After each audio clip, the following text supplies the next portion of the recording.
sim! Eu sou o professor Bairros e no tutorial de hoje nós vamos ver... Nesse tutorial eu vou mostrar a teoria e a prática para o uso do amplificador com CI TDA2050. Tudo bem explicadinho, é claro? Vamos lá? E aqui está o circuito, claro, tudo começa e termina pelo circuito. Esse é um amplificador padrão com o TDA2050, um circuito integrado que o fabricante diz pode chegar a 30 watts. Eu montei o circuito da figura usando uma fonte simples. Eu vou mostrar no final os testes. Será que funciona mesmo? Veja o que diz o fabricante. Esse é um daqueles CIs porreta. Tem proteção de curto, proteção de sobretemperatura, então dificilmente você vai conseguir queimá-lo. Ele foi desenvolvido para aplicações em eletrônicos como TV, caixa de som, etc.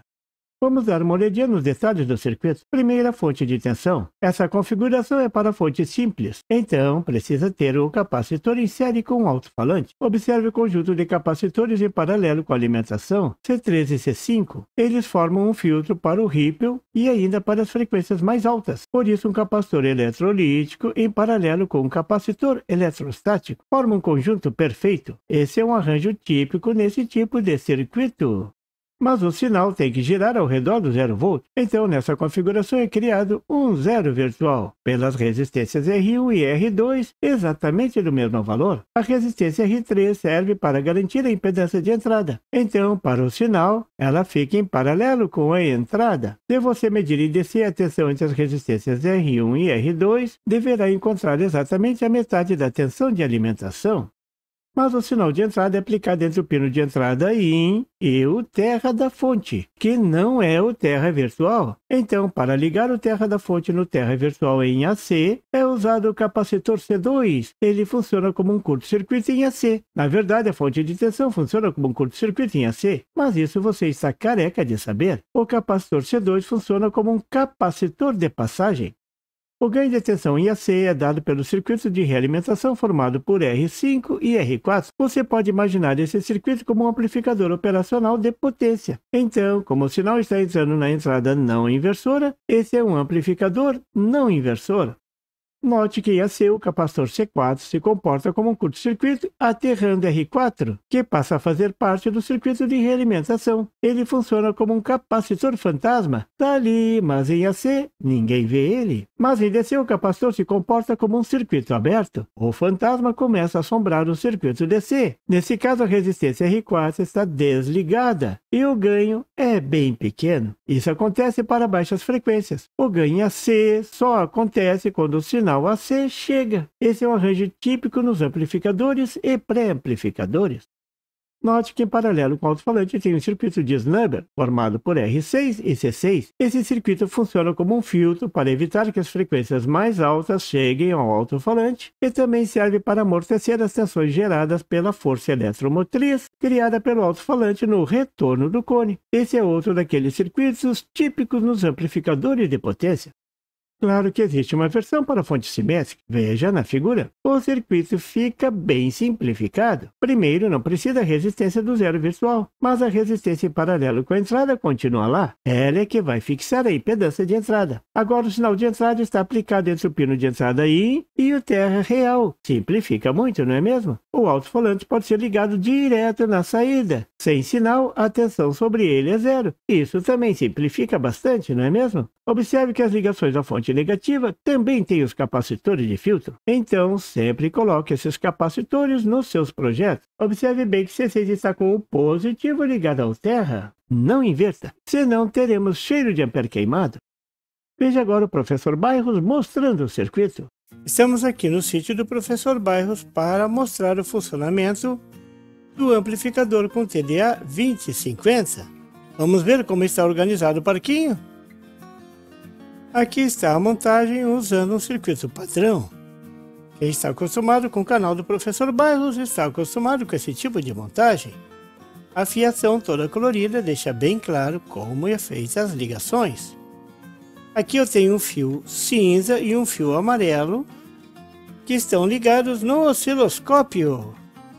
O fio amarelo indica o canal amarelo no osciloscópio e o fio cinza é o terra do osciloscópio. Para o sinal de saída eu estou usando uma resistência de 10 ohm. Mas mais tarde eu vou ligar uma caixa de som. É uma caixa de som bem simples, mas é uma caixa de som. Dessa vez nós vamos ter som na caixa. Isso porque eu ativei o microfone da câmera. Para o sinal de entrada eu vou usar o sinal do meu gerador. Ele está conectado nesse conector P2. Mais tarde eu vou usar o sinal do PC. Vamos ver o circuito funcionando agora? Vou ligar a fonte de alimentação, 18 volts. E lá está o sinal na saída. Vou diminuir um pouquinho a frequência. Aí. Se eu aumentar a amplitude, vocês podem ver que o sinal distorce aqui embaixo. E o gerador de TFT está acionado. Ele é muito prático, ele indica as harmônicas. Ó, aqui dá para ver os sinais de harmônicas muito alto. Isso indica uma distorção. Então vamos diminuir o sinal para um menor nível de harmônica. Diminuir muito, vamos aumentar um pouquinho de harmônica, a gente suporta, né? Então vamos ver ali, 3,87, 4 volts. 4,10, 4 volts. Vamos botar em 4 volts. Então a saída tem uma tensão RMS de 4 volts. Guardem esse valor para mais tarde calcular a potência. Claro que esse é o valor máximo. Eu posso medir essa tensão também usando o multímetro. Vou colocar ali o terra do multímetro.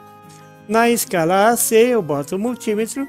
E agora lá onde está o sinal de saída do osciloscópio, eu meço, ó, 3,7, 4 volts.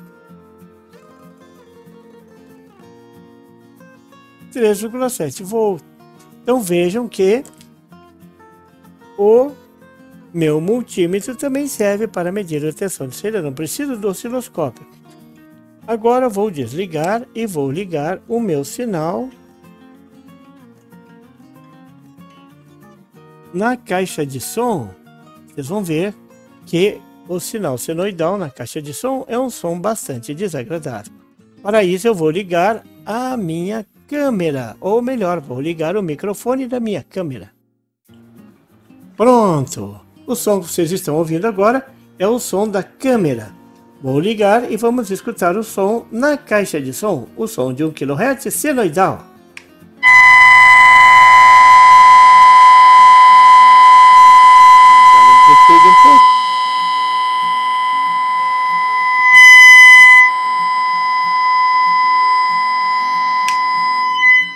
Muito desagradável, não é mesmo?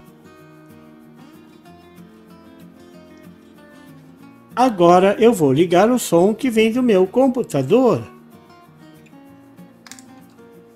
Vou pegar o P2 que vem do computador e vou ligar na entrada agora.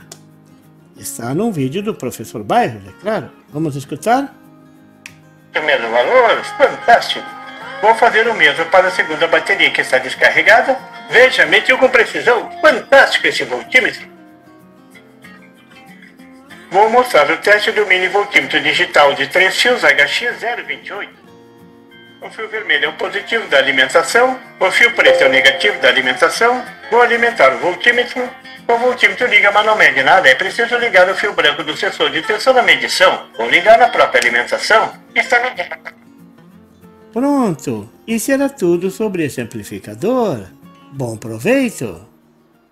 Antes de finalizar, vou calcular rapidamente a potência de saída medida na carga de 10 ohm, com a tensão máxima RMS medida no vídeo, que é aproximadamente 4 volts. Para esse valor, a potência é de 1,6 watts. Claro que eu estava usando uma caixa de som bem simplesinha, para 7 watts no máximo. Para um alto-falante de 8 ohms, seria 2 watts. Claro que eu estou usando uma fonte de 12 volts. Então, na prática, para obtermos mais potências, tem que usar tensões mais altas. Ou melhor ainda, tensões simétricas. Veja a tabela fornecida pelo fabricante mostrando a relação tensão-potência para os circuitos com fonte simétrica.